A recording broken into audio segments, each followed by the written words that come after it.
Hey everyone, Sean here with BlueRidgeSilverhound.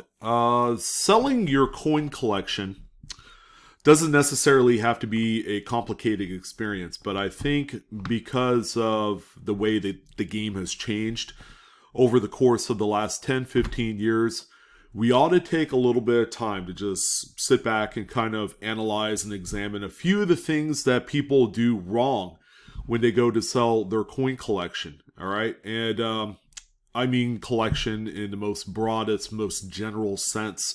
It could be a bunch of just loose coins. It could be a bunch of varieties and errors. It could be a vast mix of all these things with graded coins and silver. And it could get pretty overwhelming, especially when you have a collection that maybe that was at one time passed down to you and it's what's the word? Kind of voluminous, like a lot of volume of material, coins. There's probably some paper money, some foreign stuff.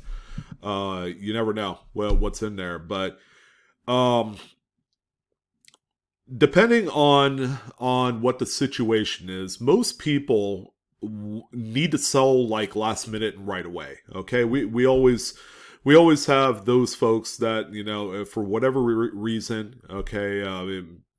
They just need the money. Okay, this is a really important time of the year, by the way, because I've gotten a number of various emails needing help because a lot of it revolves around selling their coins to local dealers or putting them on Facebook and trying to sell them locally on Marketplace, and they're just having a hard time not only trying to describe what they have, but also the overall experience. Going to a coin shop and coming out at the end of the experience feeling like that you got screwed over, like huge. And that's normal. We've all been through that. Even I've been through that. Some of the things that me personally, I feel comfortable selling at a local coin shop, okay, includes, but probably doesn't encompass everything.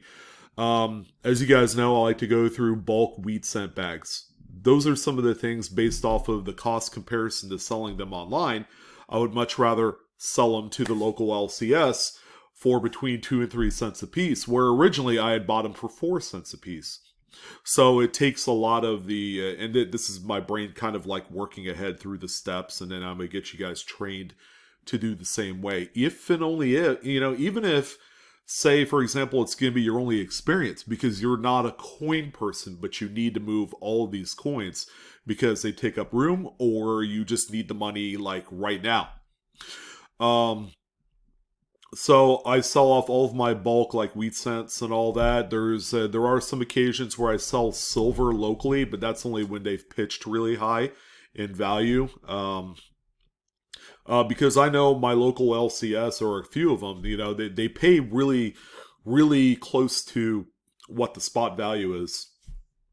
And that's important, okay? Because, they could sell above and beyond what the spot value is by $5-10, okay? In this day and age where physical metal is being kind of like hoarded to a large degree, people are okay paying the $40 for a brand new 2021 Silver Eagle. I know, it's crazy to think.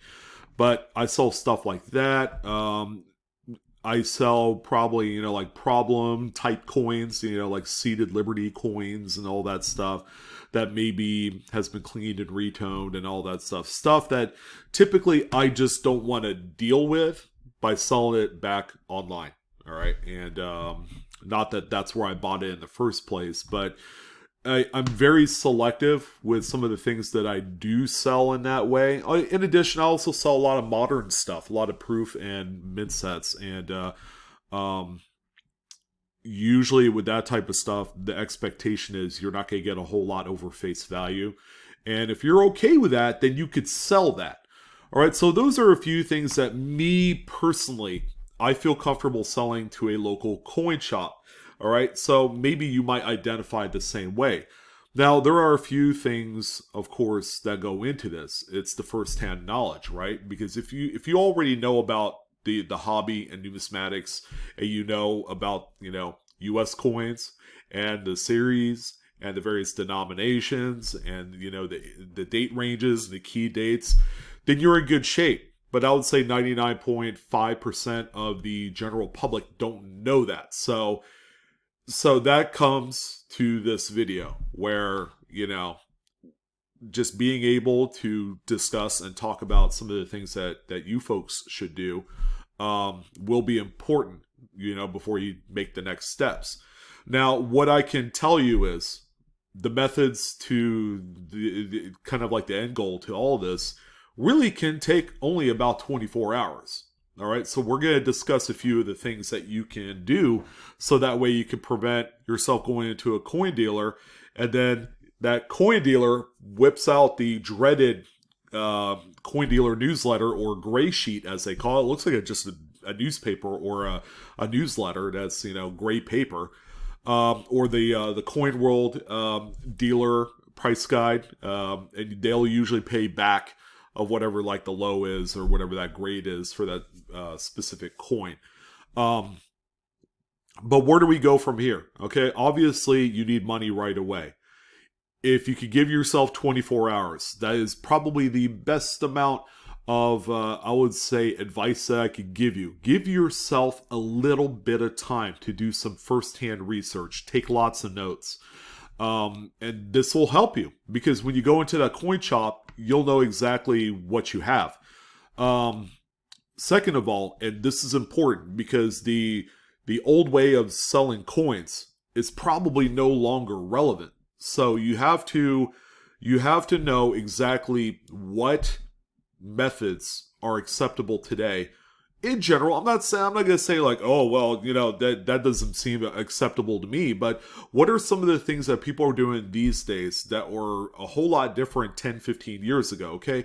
Number one, they, of course, go through the course of the research. And a lot of the research is done online now. You have a myriad of different websites, social media groups to go to get to know more about your coins. People are very willing to talk about what you have, so that way you come away with this with as much, not only information, but hopefully as much money as possible. Because if you are completely 100% dead set on selling it to a local coin shop, you might as well go into it with some sort of knowledge, right? Because knowledge is like ammunition. It'll help you win that fight a whole lot more easier. The big misconception is that you walk into a coin shop and you automatically assume that they know it all. That, you know, they're going to pay you exactly what cost or wholesale is for that particular coin, when in reality, they're probably giving you a whole lot less than what the market commands, okay? The same way that I told you what I'm comfortable with selling, there's going to be a lot of people on these forum chat pages, on these social media sites that are also going to give you the same general kind of like sense of information, all right? Like they will tell you, well, the market for these type of coins is incredibly hot, therefore you should probably not sell them at the local coin shop. All right, here are some what I classify as safe material to sell to a coin shop, because there's nothing wrong with kind of piecing out all of your collection. As long as you're able to take really good, close, clear photos of what you have, and then you kind of inventory out exactly what you have. Maybe you may not be aware of what a specific series is named. Like, oh, I had no idea that was called a Barber quarter. Then you could say, well, I have a specific date, and you'll write that date down, quarter. And seeing as how that a vast majority of the public has access to a smartphone, to internet, to social media. Even some of the people who are scraping and scrimping, you know, every paycheck, they have access to Facebook, Instagram, Snapchat, Twitter, a bunch of different social media sites, and you know, just having that at your fingertips. All right, and I'm talking about a very small percentage of people that actually don't have a smartphone, but there are a lot of people with that device. They could easily go on there and take a quick picture of what they have, upload it to their phone, and then go ahead and post it on a Facebook coin group. Now, of course, I mean, you guys know me as being one of the members of Live Coin Q&A, so we're a great resource to begin with. We even have an email. You could send us images. So, that's like one very specific, very good way of getting some feedback on what you have. All right. And as long as you're able to be as clear, concise, and as informative on the content that you do have, then we'll be able, just like anybody, whoever a coin, professional is on social media, can give you the answers to the questions that you may have. All right. So that's going to be the number one most important thing you could do. Generally, the turnaround time can be, maybe half a day to get some information back on what you have. But that's going to be your first course of action. That's probably the thing that takes the longest amount of time. So what do you do in between now and when you're waiting on that email or that message post on Facebook or that message post on cointalk.com or Coin Community? Well, there are a few other things that you could do as well. How about you go and research number two? This is the number two most important thing you should do, is go ahead and research not only the coin shop you intended to take your content to, okay? Research, what do I mean by that? How long have they been open? Go online. Do a quick little information check on that shop. Are they reputable? Check out their Yelp reviews, okay? Here's another important thing. Do they have any online presence whatsoever? Do they have an eBay store? Do they have that website? Check out all of these things, because if they have access to things like e-commerce capabilities, that's actually pretty good news for you, all right? Because they're going to have the resources to turn and burn the coins, all right? Or they're going to have access and research to being able to send specific coins to PCGS or NGC for grading, all right? So they're not completely closed off to the world of e-commerce. Okay, that's important to be a survivor in the dealer network of numismatics. You kind of need that reach out of the e-commerce community in order to make your business grow. All right, so if you're able to identify that your coin dealer locally has access to all of these things, and it's all, like, say, on their website, I mean, that's a pretty good first clue right there. If they have a website, then they have spent X amount of dollars into a dedicated web platform that you can, leverage for your negotiating or bargaining skills. Because with that being said, all right, they do need continuous supplies of content and coins and currency and PMs to be able to feed their online business. And you might be the one to unlock that. All right, so you have sent off your inquiry online somehow, Facebook, email, YouTube. You have taken the time to also research your local coin shop. Probably another thing that's not a bad idea is, what other coin shops exist in your area? I would say probably go as far as maybe 100 miles radius from your location, and hopefully you're going to be within earshot of a few, 2 or 3 different coin dealers that you can compare to.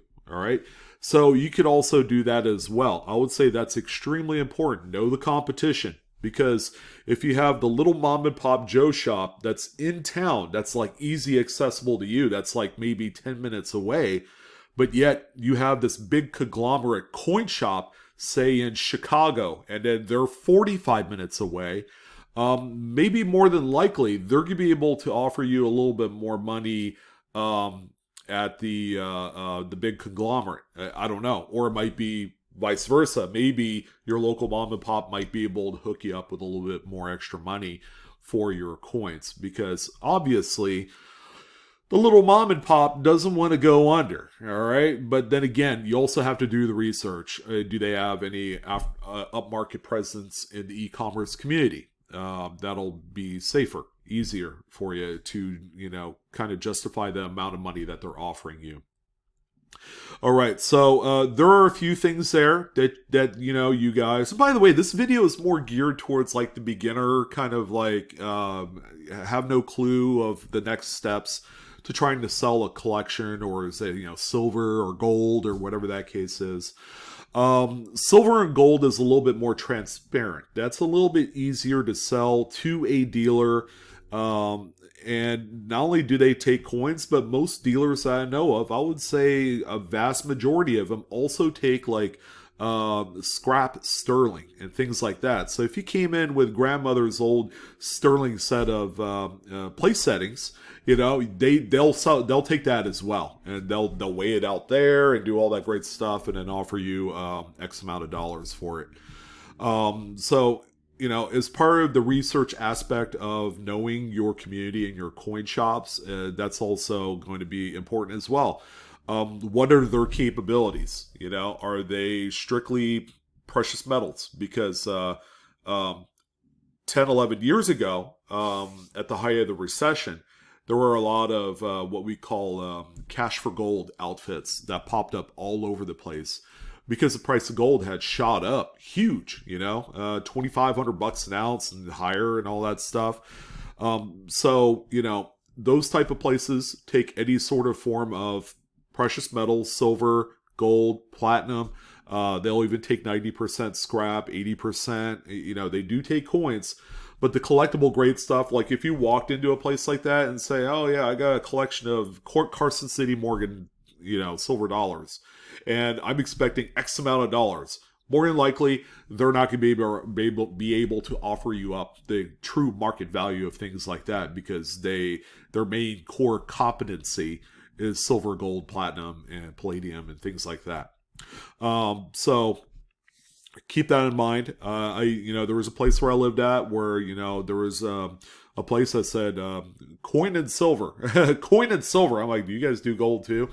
And I ended up walking into this place, and come to find out they didn't have any coins at all, but rather they just did across the counter sales of PMs. You can either buy the PMs at a staggering sum above what melt prices, or you could sell off your silver to them.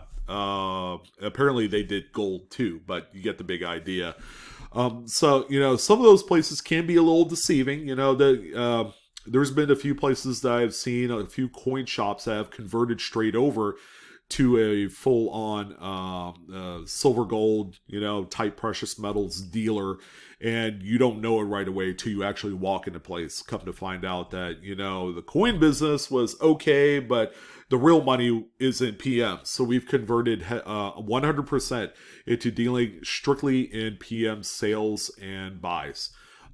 So some of those things with the change in the not only the dealer network and the way things have come full circle, because you have quite a few dealers that didn't quite survive, especially the last year with the pandemic, and there were a lot more that hadn't survived after the price of PMs kind of flatlined after the recession.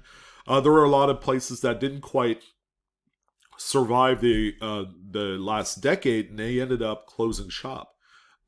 So the market means everything, and being able to know your market and your local kind of like top three. I like to allude to a top three like coin dealers.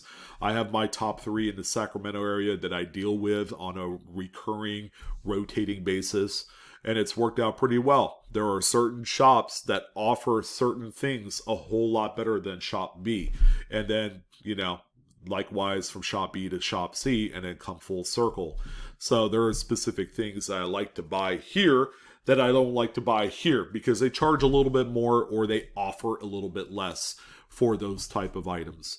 So there is a huge amount of emphasis, because we have the technology at our fingertips, to a lot of research that's done online. Okay, and I think a lot of people are so quick to say, you know what, Johnny, go ahead and pack up all of the coins and stuff, because we really need the money for this. Let's just go in town. There's a coin shop there, and let's just go ahead and sell. And then when you're less prepared about what you have in your collection, there are a few things that can go wrong. Okay, number one thing is you end up at the counter at the coin dealer, and there's like 3-4 people in there. You didn't call ahead, because coin dealers do like it when you call ahead to say, "Hey, I have a collection. Are you available right now? Can we set up an appointment?" Because some dealers, especially with how busy the PM's market has been, only because, the collectibles market has been fire recently. Usually you go into a coin shop, and it's the same way where I'm at too. You walk into a coin shop, there's usually 2-3 people there, and every 15 minutes there's someone walking through the door, buying, selling PMs and coins and things like that. So it's always a good idea to call in advance to schedule your appointment. This is provided that you've gotten all your information, all your ducks in a row. You know exactly what you got.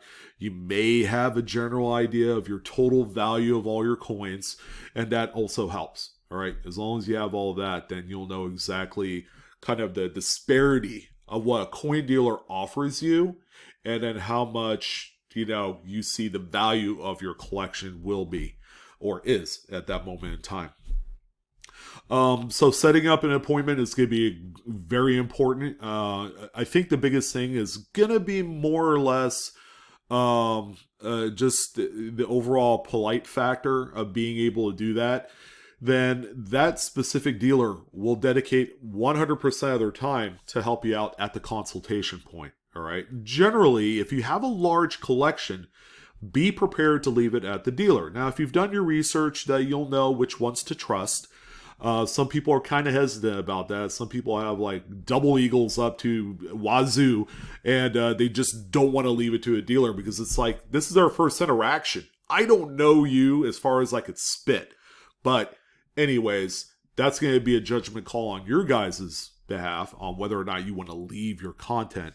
Otherwise, a typical kind of like appointment setting schedule is they'll want you to come in after they open. All right. And then they can work on your content. If you wanted to hang out, work on the overall appraisal process of the coins. Okay. Because if you have a large lot, again, it's going to take a while. And if it's like really big, sometimes they'll keep it over the weekend. But keep in mind, a lot of these places are pretty safe when it comes to storing and holding your stuff. And then through the whole process, it's really going to be up to you whether or not you want to accept the cash offer. Okay, now you have to keep in mind, but every coin dealer operates a little bit differently. They can either elect to pay you in cash or they'll give you a check. So it really depends on how much cash they have on hand. I've been to some dealers where they only add like $500 in cash, and you're trying to sell them $2,000 in material, and they'll say, "Well, can I give you $300 in cash and write a check for $1,700?" And you're like, "Oh, I don't have a bank account." There are some people that are like that still. So I mean, not a knock, but be prepared to come across that type of scenario. Usually, most coin dealers will have enough cash to pay you out $5,000, things like that. Now, keep in mind, when you sell coins, and most dealers that I know, if it's like $200 and above, they're going to get your information. What does that entail? They're going to ask for your driver's license. Okay, this is part of the process. You have to expect this each and every single time. They're going to ask for your driver's license. They'll probably have you fill out a form with, your address, phone number, maybe not your address, but they're going to have that on your license anyways.